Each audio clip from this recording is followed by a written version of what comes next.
मम्मा आप बहुत झूठी हो। आप तो कहती थी कि मेरे पापा शहीद हो गए, लेकिन आज मुझे बाहर से पता चला कि पापा मर गए। ये सुनकर कुमुद हैरान हो गई। वो अब तक दीपू को समझाती आई थी कि उसके पापा शहीद हो गए हैं, इसलिए हमसे दूर हो गए हैं। एक ना एक दिन वो जरूर वापस आएंगे, लेकिन वो मर गए, ये किसने बता दिया है उसे? वो मरने का मतलब समझता है कि जो मर गया वो कभी वापस नहीं आता। सुनो दीपू, तुमने गलत सुना है बेटा, तुम्हारे पापा तो शहीद हो गए हैं। मम्मा ये शहीद क्या होता है? बेटा, जब हम अपने देश के दुश्मनों से रक्षा करते हैं तो दुश्मनों को मारते मारते शहीद हो जाते हैं। अब बेचारी उस मासूम को और क्या समझाती। वो अपने बच्चे की आंखों से उसके पिता का इंतजार नहीं छीनना चाहती थी। वो दीपू को उसके पिता को मरा हुआ बताकर उसे दुख नहीं देना चाहती थी। वो जानती थी कि अगर दीपू को पता चला कि उसके पापा मर चुके हैं तो वो बिल्कुल टूट जाएगा। उसने बहुत सी पर्चियां लिखी हुई थी जिन पर उसकी मांग लिखी थी। कुमुद हमेशा उन पर्चियों को लेकर छिपाकर रख देती थी और कहती कि तुम्हारे पापा जब भी आएंगे तुम्हारे लिए लिखा हुआ सब सामान लेकर आएंगे। तभी एकदम से दीपू बोला, मम्मा मुझे भी पापा की तरह शहीद होना है। कुमुद उसके मुंह पर हाथ रखते हुए बोली, नहीं दीपू, ऐसे नहीं बोलते। जो शहीद हो जाते हैं वो अपने घर परिवार से बहुत दूर हो जाते हैं। क्या तुम भी अपने पापा की तरह मुझसे बहुत दूर हो जाना चाहते हो? नहीं मम्मा, मैं आपसे कभी दूर नहीं जाऊंगा। मम्मा कल हमारे स्कूल में स्वतंत्रता दिवस का प्रोग्राम है। मास्टर जी ने कहा है सब लोगों को तिरंगा रंग की ड्रेस पहननी है। हे भगवान, अब मैं तिरंगा रंग की ड्रेस कहाँ से लाऊंगी? मेरे पास तो इतने पैसे भी नहीं हैं। 2 महीने से कमरे का किराया भी नहीं गया। मम्मा अगर मुझे तिरंगा रंग की ड्रेस नहीं मिली तो मैं स्कूल के कार्यक्रम में भाग नहीं ले पाऊंगा। कुमुद के पास आय का कोई साधन नहीं था। पति की मौत के बाद जो पैसा मिला था 3 साल से वही काम आ रहा था। कुमुद बहुत परेशान थी। दीपू की पढ़ाई, घर के खर्च और बाकी चीजों में धीरे धीरे सारा पैसा खत्म हो गया। ऊपर से ये स्वतंत्रता दिवस। और तभी स्कूल से फोन आ गया कि बच्चे को तिरंगा यूनिफॉर्म में ही स्कूल भेजे, साथ में हाथ में एक झंडा भी होना चाहिए। कुमुद गुस्से में बड़बड़ाते हुए बोली, काहे का स्वतंत्रता दिवस? लोग भूखों मर रहे हैं। शहीदों की पत्नियों के लिए भी सरकार ने कोई सुविधा नहीं दी। बेटियों का शोषण हो रहा है। लड़के बेरोजगार घूम रहे हैं। देश में धर्म और मजहब के नाम पर रोज दंगे हो रहे हैं और भारत चला है स्वतंत्रता मनाने। अब कहां से लाऊं दीपू के कपड़े और झंडा, ऊपर से कमरे का किराया भी। इसी चिंता में कुमुद रात भर नहीं सो पाई। वो रात भर सोचती रही। तभी उसके मन में कुछ विचार आया कि अभी तो स्वतंत्रता दिवस के लिए 1 सप्ताह है, तो क्यों ना इतने दिन में मैं कुछ काम करूं जिससे पैसों का प्रबंध भी हो जाए। उसके पास अभी थोड़े ही रुपए थे। वो जल्दी से दुकान पर गई और 3 रंग के कागज ले आई। माँ ये क्या कर रही हो? तुम्हारी वर्दी लानी है ना, इसलिए झंडे बना रही हूँ, ताकि इन्हें बेचकर मैं तुम्हारी वर्दी के लिए पैसे जुटा सकूं। अच्छा मम्मा, ये स्वतंत्रता दिवस क्यों मनाते हैं? बेटा, हमारा देश अंग्रेजों का गुलाम था। 15 अगस्त 1947 को हमारा देश आजाद हुआ था, इसलिए हम उस दिन को स्वतंत्रता दिवस के रूप में मनाते हैं। अच्छा माँ, आपने तो बातों ही बातों में बहुत सारे झंडे बना लिए। चलो मैं भी आपके साथ झंडे बेचूंगा। कुमुद और दीपू झंडे लेकर बेचने निकल गए। रास्ते में उन्हें एक गरीब बच्चा सोनू दिखाई दिया, जिसने फटे हुए कपड़े पहने थे और पैरों में चप्पल भी नहीं थी। आप मुझे भी एक झंडा दे दो, पर मेरे पास पैसे नहीं है। कोई बात नहीं बेटा, तुम ऐसे ही ले लो, लेकिन तुम इस झंडे का क्या करोगे? मैं इस झंडे को अपने दोस्तों को दिखाऊंगा, फिर हम सब लोग मिलकर ये झंडा फहराएंगे। हम लोग हर साल ऐसे ही 15 अगस्त मनाते हैं।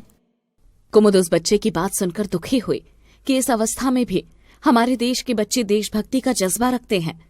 कुमुद ने उस बच्चे को कई सारे झंडे दे दिए और वो बच्चा भारत माता की जय का नारा लगाते हुए खुशी से उछलता हुआ चला गया। कुमुद 100 रुपए के झंडे बेच चुकी थी।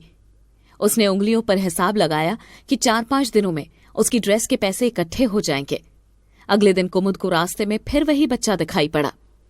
आज वो बच्चा कुमुद के दिए झंडों को फुटपाथ पर लिए बैठा बेच रहा था। कुमुद उसे चुपके से देखती रही। उस बच्चे ने वो झंडे कुमुद से 2 गुने दाम में बेचे। फिर वो उन पैसों को लेकर अपने ठिकाने की तरफ जाने लगा। कुमुद दीपू के साथ चुपके से उसके पीछे पीछे चली गई। मम्मा, हम लोग उसका पीछा क्यों कर रहे हैं? बेटा, मुझे देखना है कि इसने मेरे झंडे दोगुनी कीमत में बेच दिए। अब ये उन पैसों का क्या करेगा? वो बच्चा एक मेडिकल स्टोर पर गया और वहां से दवाई खरीदी। फिर वो दवाई लेकर एक झुग्गी के अंदर गया। कुमुद ने देखा कि अंदर उसकी बीमार माँ लेटी हुई है। बच्चे ने अपनी माँ को सहारा देकर बिठाया और उसे दवाई दी। माँ, दवाई खा लो, अब तुम्हारा बुखार बिल्कुल ठीक हो जाएगा। बेटा, ये दवाई कैसे आई? पैसे कहाँ से आए तेरे पास? माँ, वो एक आंटी ने बहुत सारे झंडे दिए थे। वो अपना 15 अगस्त आ रहा है ना, इसीलिए। माँ, लेकिन मैंने अपने देश के सम्मान के साथ धोखा किया और मैंने वो झंडे बेच दिए। अगर नहीं बेचता तो आपकी दवाई कैसे आती? ये सुनकर उस बच्चे की माँ ने रोते हुए उसे सीने से लगा लिया। मेरे बच्चे, मुझे माफ करना, मैं तुम्हारे लिए कुछ नहीं कर सकती।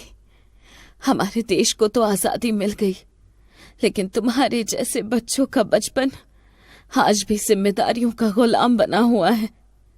तुम हमारे देश का भविष्य हो, और जिस देश का भविष्य कैद हो, वो स्वतंत्रता दिवस कैसे मना सकता है?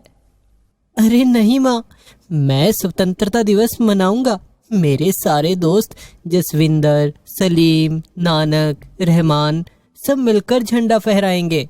ये सब देखकर कुमुद की आंखों से आंसू नहीं रुक रहे थे।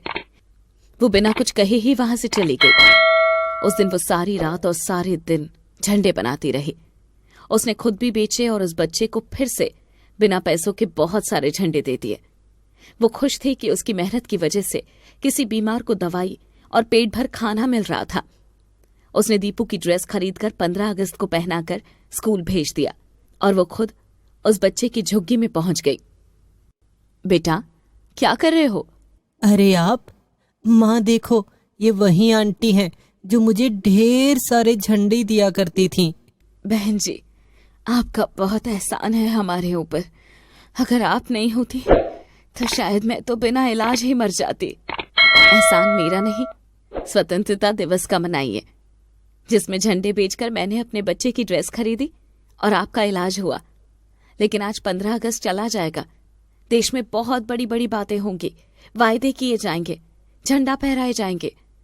लेकिन कल हम लोग क्या करेंगे?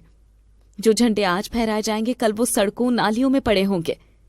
आज से मैं भी बेरोजगार हो जाऊंगी और तुम्हारा बेटा फिर किसी के सामने हाथ फैलाएगा। इसलिए मैं चाहती हूं कि तुम अपने बेटे को सरकारी स्कूल में पढ़ाओ। बच्चे पढ़ेंगे तभी वो स्वतंत्र हो सकते हैं। इन जिम्मेदारियों से और इस गरीबी से। आप सही कहती हैं। मैं कल से गरीब बच्चों को खुद पढ़ाया करूंगी और साथ में कुछ काम भी करूंगी। क्या तुम मेरी मदद करोगी? सोनू की मां की आंखों में एक नई जिंदगी जीने की चमक आने लगी। तभी बाहर से आवाज आई, भारत माता की जय, हिंदुस्तान जिंदाबाद। कई मजहब के बच्चे मिलकर झंडा फहरा रहे थे। कुमुद कल बच्चों को पढ़ाने की तैयारी करने वहां से चली गई, क्योंकि उसे भारत की आजादी के साथ साथ भारत का बचपन, उसका भविष्य भी आजाद करना था। दरअसल आज वो पहली बार खुद को स्वतंत्रता दिवस का अर्थ समझा रही थी।